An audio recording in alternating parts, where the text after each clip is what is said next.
Welcome to our channel. Today we how to secure marketing campaigns with Mailchimp. Quick tutorial step by step clearly. Begin by logging into your Mailchimp account. On the dashboard, navigate to the Campaigns section in the left sidebar. Click on the green Create Campaign button. Choose the type of campaign that best suits your needs. Next, enter a campaign name and select the audience you wish to target. Once you've selected your audience, click Begin to move to the Campaign Builder. In the Campaign Builder, customize your email template. Click on Design Email to access Mailchimp's design options. Select a pre-built template or create your own layout. Add your content, including text, images, and call to action buttons.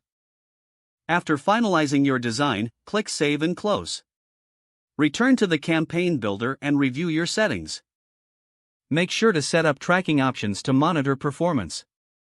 Click on Schedule to choose when your email will be sent.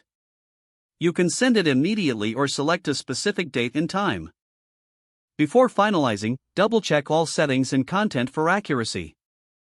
Once everything looks good, click Send to launch your campaign. After sending, monitor the campaign performance in the Report section. Analyze open rates, click rates, and other key metrics. Adjust future campaigns based on the insights gathered. If the page does not load, refresh the browser or try again in a private or incognito window. Make sure you are using the correct email address, then retype it carefully to avoid small typos.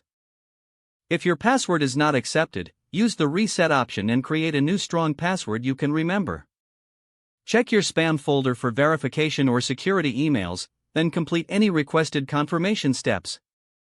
Enable two-factor authentication if available to improve account security and reduce unauthorized access risk.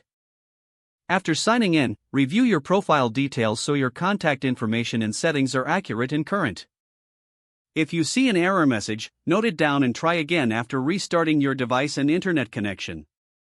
Log out when you finish, especially on shared devices, to keep your account and payment information secure. If the page does not load, refresh the browser or try again in a private or incognito window. Don't forget to like this video and subscribe to our channel for more step-by-step tech guides.